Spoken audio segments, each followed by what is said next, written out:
देखो ये सीबीएसई का क्वेश्चन है। So that a convex lens produces n times a magnified image when the object distance from the lens have magnitude of this value f plus minus f by n। जब ये object होगा, object distance जब ये होगी, तो जो lens है वो n times magnified image form करेगा। ठीक है, और प्लस माइनस आ रहा है where f is the magnitude of the focal length of lens. जो f है वो क्या है, मैग्नीट्यूड है लेंस का। अब प्लस माइनस आ रहा है, मतलब दो पोजीशन निकल रही है ऑब्जेक्ट की, ऑब्जेक्ट की दो पोजीशन निकल रही है। तो मेरे दिमाग में यहां से ये आना चाहिए कि दो पोजीशन क्यों निकल रही है। इसने लिखा हुआ है n टाइम्स मैग्निफाइड इमेज। क्या क्वेश्चन को पढ़ के कहीं भी पता लग रहा है कि कैसी इमेज बन रही है, रियल या वर्चुअल? कहीं भी क्वेश्चन में नहीं लिखा हुआ कि रियल बनेगी या वर्चुअल बनेगी। अब जब नहीं लिखा हुआ है रियल वर्चुअल, मतलब मुझे दोनों केस काउंट करने पड़ेंगे इस क्वेश्चन, रियल भी और वर्चुअल भी। कन्वेक्स लेंस फोर्थ केस में बनाता है मैग्नीफाइड इमेज। फोर्थ केस कौन सा होता है, जब ऑब्जेक्ट प्लेस करते हैं f और 2f के बीच में।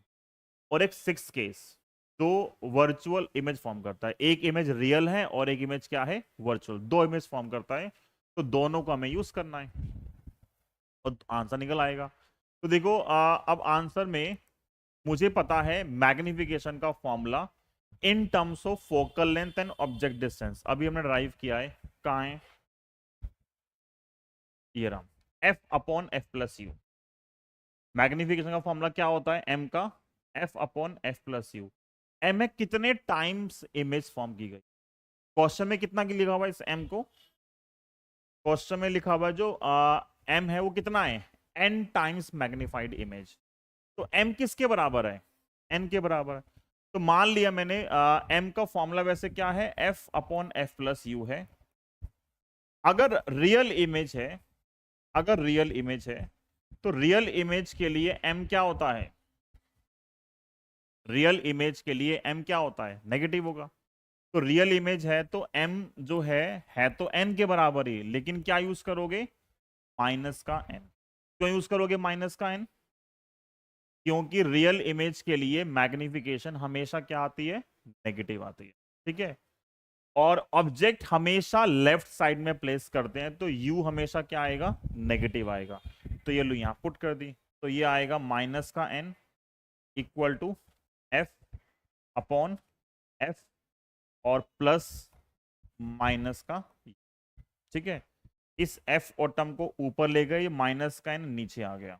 ठीक, तो f minus u equal to क्या आएगा, माइनस का f बाय n।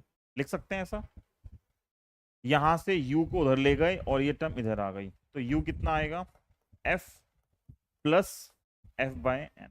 ये u आ गया, कि इतनी ऑब्जेक्ट डिस्टेंस है, कितनी, f plus f by n। ये किसके लिए है, किसके लिए है, रियल इमेज के लिए। अगर यही हमारे पास वर्चुअल इमेज होती तो क्या आता,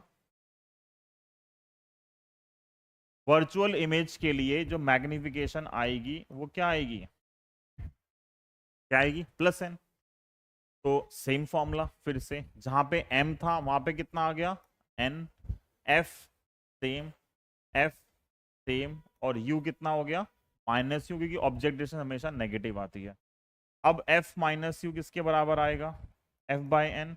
u वहां चला गया, ये टर्म इधर आ गई, तो u कितना आ गया, f माइनस, तो एक बार प्लस आ रहा है एक बार माइनस आ रहा है, तो इसका मतलब क्या हो गया, u कितना आ गया, f plus minus f by n।